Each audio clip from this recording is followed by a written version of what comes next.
안녕하십니까. 월간조선의 박희석입니다. 월간조선 정혜영 기자입니다. 오늘은 이제 옛날에 2014년 말에 서울시향의 사태가 있었습니다. 서울시향 사태. 뭐냐면은 당시 대표였던 박현정 서울시향 대표가 부하 직원들에게 상습적으로 막말을 하고 성희롱을 했고, 그 다음에 회식 자리에서 남자 직원을 성추행했다. 이런 의혹이 제기가 돼가지고 이게 한동안 세간의 화제가 됐었습니다. 그래가지고 제가 지금 기억해 보면은 박현정 대표에 대해서 나온 기사가 그 한 달 정도 그 기간 동안에 거의 한 2,000건 정도가 됐었는데, 거의 5년 만에 그때 당시에 제기됐던 의혹들이 전부 사실이 아니었다는 법원의 판결이 나와서 그거에 대해서 한번 얘기를 해보도록 하겠습니다. 예. 이제 박현정 대표를 인터뷰했지 않습니까? 네네. 예. 그러니까 먼저 그 사건의 개요부터 한번 말씀해 주시겠습니까? 네, 그 사건은 5년 전인 2014년 12월로 넘어갑니다. 어느 날 이제 서울시 이제 출입 기자들에게 그 해외 이메일 계정으로 익명의 호소문이라는 그 내용의 그 보도 자료가 배포가 됩니다. 그 내용인즉슨 박현정 당시 서울시향 대표가 직원들에게 성추행을 하고 또 성희롱 발언을 하고 폭언을 했으며 인사 전횡을 일삼으면서 직원들의 인권을 유린했기 때문에 파면해달라, 이런 내용이었습니다. 그러니까 그때 당시에 많이 보도가 됐지만은 이 박현정이라는 사람이 당시 직원들에게 어떤 막말을 했다. 네. 그다음에 어떤 식으로 성희롱을 했다. 그다음에 남자 직원을 어떻게 성추행했다. 이런 식으로 문제 제기를 한 그 측에서 네. 뭐 구체적인 어떤 주장 내용이 있을 거 네, 아니겠습니까? 내용이 있었습니다. 예. 우선 이제 굉장히 여자 상사가 남자 직원을 성추행했다는 것은 당시만 해도 굉장히 사상 유례가 없이 충격적인 사건이었는데요. 구체적으로 남자 직원 성추행 얘기는 어떻게 되냐면, 회식 자리에서 남자 직원의 넥타이를 잡고 성추행을 시도했다라는 것이었고요. 그다음에 여자 직원에 대해서는 이제 성희롱과 그다음에 성희롱 발언이 있는데요. 일단 술집 마담하면 정말 잘하겠다. 또 그다음에 너는 애교가 많으니까 노인들한테 보내서 그 후원금 모아오는 거 그거 먹으면 시키면 하면 잘하겠다. 뭐 그다음에 그런 뭐 되게 다리가 내용이었어요. 이쁘니까 너 네. 미니스커트 입고 그래서 음반 나가서 팔아라. 음반 팔아 예. 와라. 뭐 이런 내용이었습니다. 예. 그러니까 이런 것들이 지금 와서는 전혀 사실 무근인 걸로 지금 판결을 내렸다는 거 아니겠습니까? 네, 2심 법원에서. 판결부에서 전부 예. 다 무죄가 선고. 그러면 이게 지금 뭐 저쪽 뭐 자기들이 박현정으로부터 그런 피해를 당했다고 주장한 사람들, 서울시향 네. 직원들은 거기에 대해서 이의를 제기하지 않았습니까? 네, 당시 이제 이 사건은 양측이 굉장히 첨예하게 대립을 했습니다. 박현정 당시 대표도 자기는 전혀 그런 사실이 없다라고 얘기를 했고요. 또 직원들은 자기는 그런 일을 당했다라고 했습니다. 그렇기 때문에 보도자료가 배포된 이후에 양측이 각자 법적인 해석을 맡깁니다. 그래서 박현정 당시 서울시향 대표는 2014년 12월 19일에 서울지방경찰청 사이버수사대, 왜냐하면 이게 익명의 해외 이메일 계정을 통해 배포가 됐기 때문에 나에 대해서 허위사실을 유포한 사람을 찾아달라고 했고요. 취지로 했고, 예. 직원들은 같은 해 12월 22일에 예. 서울중앙지검에 자기들은 성희롱 및 성희롱성 발언으로 인해 피해를 받았다라고 해서 서울지검에 고소를 합니다. 그래서 이거는 이제 성과 관련된 거기 때문에 서울중앙지검의 여성아동범죄수사부에 접수가 됩니다. 네. 그래서 그 결과가 이제 최근에 나온 건데, 그러니까 성추행을 당했다고 주장한 서울시향 직원 이제 광모 씨, 네. 40대, 지금 아마 40대 됐을 겁니다. 이 사람에 대해서는 이제 무고에 대해서는 무죄로 선고를 하고, 명예훼손, 박현정에 대한 명예훼손 부분을 인정해가지고 벌금 300만 원을 선고한 거 아니겠습니까? 네, 맞습니다. 예, 그래서 이제 사실이 달라졌다. 네. 가해자가 피해자가 바뀌었다. 네. 지금 이런 식으로 지금 말씀하고 계신 거 아니겠습니까? 네, 맞습니다. 예. 당시 그거 같은 경우는, 그 남자 직원 성추행 같은 경우는 그 서울시 광화문에 있는 굉장히 조그만 횟집에서 이런 한라의 집. 예. 네. 광화문 제주도 식당 한라의 집에서 그곳이 가보신 분은 알겠지만 테이블 4개가 이렇게 붙어있는 굉장히 작은 식당입니다. 더더군다나 그때 당시 박현정 대표와 그 남자 직원은 같은 테이블에 앉아있질 않았어요. 그러니까 이제 박현정 씨가 만약에 이 남자 직원을 성추행하려면 두 가지입니다. 이제 건너에 있는 남자 직원을 붙잡아서 넥타이를 붙잡고 성추행을 하는 것과 거의 뭐 아니면 옛날에 옆자리에 앉히는 거죠. 스트리트 파이터 나온 달심, 네. 팔이 뚝뚝 늘어나는 달심이면 가능한 일인데 네. 그게 인간의 신체적 구조상 불가능한 일이기도 하거니와 네. 당시에 이 같은 술자리에 있었던 예술의 전당 네.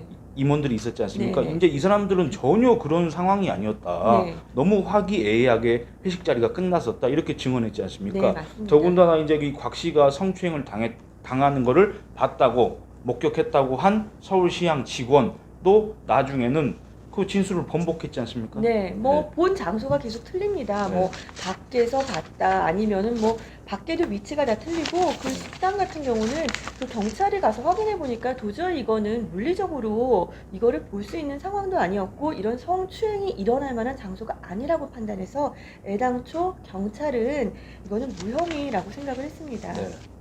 그래서 지금 와서는 이제 이런 것들이 다 이제 뒤바뀌었다. 네. 사실상 이렇게 지금 현재 시점에서는 해석될 수밖에 없는데, 네. 그러니까 그럼 당초에 이런 의혹 제기가 네. 왜 시작된 겁니까? 이게?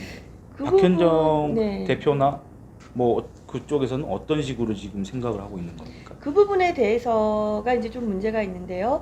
박현정 씨는 이제 지금 서울시장이죠. 박원순 서울시장과 당시 그 정명훈 감독이 이제 말씀하신 부분은 자신을 제가 사진만 이렇게 하고 있겠습니다. 네, 자신을 이제 몰아내기 위해서 이런 일을 벌인 것이 아닌가라는 네. 계속 주장을 하고 있습니다. 그러니까 이 박원순 서울시장 박원순 이 사람이 서울시장 박원순이 서울시장을 뭔가 이렇게 좀 했다 경영 상태 그다음에 외부 모금도 좀 이렇게 협찬도 잘 땡겨 오겠다 해가지고 삼성 어디였습니까? 삼성생명입니까? 네, 삼성, 네, 네, 삼성생명 네, 상무 네, 출신 네. 박현정 씨를 이제 서울시장 대표로 데리고 온 거 아니겠습니까? 근데 이제 이 박현정 씨가 무슨 직원들이 5, 6년 차가 됐는데 엑셀도 못하고 업무 파악도 전혀 안 돼 있고 이제 이런 거에 이제 화가 나서 이제 어떤 개선 이런 걸 지시를 했더니 직원들이 반발을 했다. 그래서 자신과 사이가 좋지 않았던 정명훈 당시 서울시향 예술감독 겸 상임 작곡가 예술 감독 이 사람한테 일종의 구원을 요청했고 네. 그래서 박원순과 정명훈이가 엄청 친하기 때문에 네. 그리고 박원순이는 정치적으로 정명훈을 이용해서 서울 평양 무슨 그런 오케스트라 무슨 협연 이런 걸 구상한다는 그런 얘기가 있었기 때문에 거기에 약점이 잡혀서 정명훈의 요구를 들어줄 수밖에 없었다. 그런 거 아니겠습니까 그때? 뭐 그런 의혹도 있지 의혹이 않습니까? 있습니다. 네. 따라서 어쨌거나 확연히 드러난 것은 이제 두 사람이 배후에 있다는 것이 이제 여러 정황상 증거고요. 하지만 이제 그 현실적으로는 박현정 씨와 서울시장 직원들이 그렇게 법적 공방을 벌이게 됩니다. 그래서 5년 동안 참 저 이해가 안 되는 게 이게 참 명확한 사건 아닙니까? 제가 만약에 박희석 기자 네. 뭐 성추행을 시도를 했다거나 그러면은 네. 굉장히 그 당시 상황을 보면은 상황이 명확해질 텐데 이거 수사하는데 무려 5년이라는 시간이 걸렸습니다. 네. 더더군다나 경찰은 그 수사에 착수한 다음에 33명을 총 85회에 걸쳐서 수사를 해서 네. 성추행, 막말, 인사 전횡 등이 전부 다 허위였다고 판단을 하고 검찰에 송치를 했습니다. 네. 그럼에도 불구하고 검찰에서는 그냥 지지부진하게 이렇게 네. 사건이 계속 전개가 됩니다. 그래서 뭡니까 제가 예전에 한 차례 기사를 쓴 적이 있는데 제목이 이겁니다. 서울시향 2017년 2월달에 쓴 기사입니다. 서울시향 직원들의 단체 대화방, 소위 카톡의 단톡방이라 그러는 거 있지 않습니까? 거기에서 드러난 박현정 퇴출 작전의 전말 이렇게 해가지고 이 서울시향 직원들이 박현정을 서울시향에서 쫓아내기 위해서 어떤 뭐 나쁘게 말하면 모의 아니면 뭐 협의를 했었나 그런 걸 제가 쓴 적이 있습니다. 근데 이걸 보면은 요 이제 보충 설명을 드리기 위해서 이제 조금 읽어보겠습니다. 그러니까 뭐냐면 이 사람들이 이제 그 해당 의혹에 대한 관련 보도가 나오자 이제 이 사람들이 흥분을 한 겁니다. 자기들 이야기가 자기들 뜻대로 계획대로 진행되고 있다. 이제 이런 식으로 돼가지고 이게 2014년 12월 2일 오전 9시 28분에 서울시향 직원이 단톡방에 이렇게 올립니다. 뉴스가 강홍이 될수록 점점 자극적인 기사가 나오네요 하면서 저기 웃음을 뜻하는 흐흐 이렇게 막 흐뭇해하면서 그러고 있고 그 다음에 그 성추행을 당했다고 주장했던 곽 씨 있지 않습니까? 곽 씨는 또 이 단톡방에서 저기 뭡니까 자기가 성추행 당했다고 하는 거를 본 사람은 없다 사실. 근데 그때 당시에 윤모 씨라는 서울시장 직원은 자기가 그걸 목격했다고 진술을 했었고, 그래서 이걸도 사실과 배치되고, 나중에 무슨 뭐 미니스커트 입고 팔으라 뭐 어쩌라 그런 것도 전부 그냥 그 누군가 주변에 목격자나 이런 게 있었던 게 아니고 1대1로 있는 상황에서 자기가 네. 그런 피해를 당했다 그런 주장밖에 없었던 정확히는 것이고, 자기가 들은 게 아니고 네, 자기에 그것도 대해서 전해 들었다. 그렇게 얘기하는 것을 다른 사람이 네. 나에게 전해주었다라고 했습니다. 그리고 이제 이거를 이제 상담을 한 겁니다. 이 사람들이 이제 법적으로 대응하기, 서울시향 직원들이 박현정에 대해서 하기 위해서 이제 상담을 했는데 그 담당 변호사가 뭐 상당히 이렇게 상담을 잘해줬던 모양입니다. 그래가지고 이 단톡방에서 그 변호사에 대해서 어떤 평가를 했냐면, 변호사가 김수현 작가 저리 가라 할 정도다. 아주 네. 탁월하다. 그러니까 김수현 작가 그 드라마 그 작가 있지 않습니까? 한마디로 드라마를 잘 쓴다는 얘기입니다. 네. 각색을 잘한다. 근데 다만 우리가 여기 단톡방에서 논의했던 내용이 밖으로 새 나간다면 우리는 끝장이다. 아니 새 나갈 수도 있지. 자기들이 정말 피해자고 그러면 새 나갈 수도 있지. 왜 끝장난다 그럽니까 그 사람들이? 그 다음에 더군다나 또 이제 중요한 거는 여기서 이 정명훈 예술가, 네. 음악가 정명훈의 부인이 여기에 또 등장한다는 네, 겁니다. 맞습니다. 예, 구모 씨라고, 이름은 밝혀야 되는지 안 밝혀야 되는지 모르겠지만, 부모 씨가 예, 아시죠? 구모 씨와 정명훈의 비서, 정명훈의 비서는 서울시향 직원들의 단톡방에도 포함되어 있는 사람입니다. 이 사람 두 사람이 이제 주고받은 게 있는데, 여기를 보면 이 뒤에서 정명훈 씨의 부인이 상당히 이 서울시향 사태, 박현정 사태에 관여를 했었던 거 아닌가, 그런 충분히 의심을 할 만한 정황들이 많이 있지 않습니까? 네. 그래서 이게 단순히 어떤 뭐 상사와 부하 직원의 어떤 감정 관계에 의해서 틀어진 무슨 이런 게 아니라 상당히 뭔가 이걸 파면 팔수록 조직적이고 네. 계획적이고 일종의 음모가 네. 진행됐다고 볼 수 있겠습니다. 네. 예. 사실은 이번에 2심 재판부가 판결문에 그들만의 단톡방을 네. 적시를 했습니다. 네. 그 단톡방에도 지금 따르면 그 박희석 기자가 얘기한 내용이 거의 다 들어가 있습니다.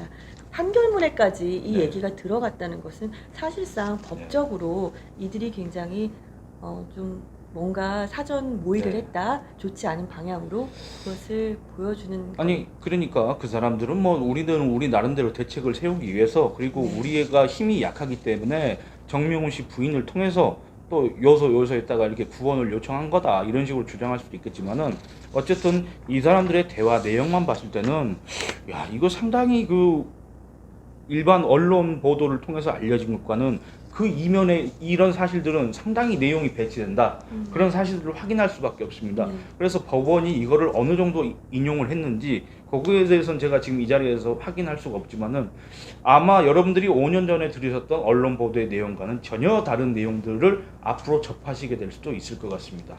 그 박현정 씨 같은 경우 이제 인터뷰를 이번에 제가 했는데요. 굉장히 우려하는 부분이 그 일단은 굉장히 이 증명하는 과정에서 힘들었다고 네. 해요. 왜냐하면은 일단 그 사람을 도와주거나 또는 박현정 씨에게 성희롱을 당했다고 하는 사람들은 10명, 네. 그리고 또 그들을 도와주는 사람은 한 20명에 이르고, 또 문제는 이거는 증인도 없고 네. 자료도 없고, 네. 그럼 결국은 이것을 내가 하지 않은 일을 하지 그렇습니다. 않았다고 입증하기 위해서는 그렇습니다. 상대방 진술이 모순이 됐다는 네. 것을 얘기를 계속 해야 되는데, 모순점을 발견해내면은 또 다른 사람이 나타나서 아 내가 또 그렇습니다. 봤다 이런 네. 식으로 덮어주기 굉장히 힘들었다고 합니다. 그러니까 이게 하지 않은 걸, 내가 하지 않았다는 걸 증명하려면 거의 그건 무오류의 10만이, 전지전능한 10만이 그 가능한 일이고, 누군가가 계획적으로 어떤 사람을 이렇게 몰아내려고 완벽한 시나리오를 짠다면 결국은 그렇게밖에 될 수 없지 않겠습니까? 가해자와 피해자가 바뀌는 것이 네. 참 본인에게, 특히 그 사람이 자기가 피해자라면 정말 가해자라고 되어 있었는데 사실은 피해자라면 이게 얼마나 참 네. 끔찍한 일인지. 예. 자, 박현정 씨가 이런 얘기했을 때 개인적으로 참 많이 씁쓸했는데요. 보통 일반인들에게는 서울시향 사태 그러면 아직까지도 그래 뭐 예전에 그냥 성희롱? 들어본 적 있는데 그 뭐 여자가 남자 예. 뭐 성추행하고 그런 거 예. 아니야라고 지금 전부 다 5년이 지난 지금 전부 다 사실이 아닌 게 밝혀졌음에도 불구하고 아직까지 그렇게 남아 있습니다. 박현정 씨 같은 경우도 이제 제가 오히려 피해자라는 사실이 밝혀졌지만 사람들은 여전히 과거 보도를 기억할 것이고 네. 또 저를 성희롱과 폭언을 일삼던 그 여자, 예전에 그 여자로 기억될 것이 네. 가장 두렵다고 말을 했습니다. 예, 뭐 이게 뭐 네, 예. 맞습니다. 그러니까 이 피해를 누가 도대체 구제해주고 보상해주겠습니까? 예. 네. 그래서 이런 영화 같은 이야기가 우리 사회에서 요즘에 많이 나오고 있는데 이거 한번 더 추이를 한번 지켜보도록 하겠습니다. 예, 오늘은 이만 줄이겠습니다. 예, 감사합니다. 감사합니다.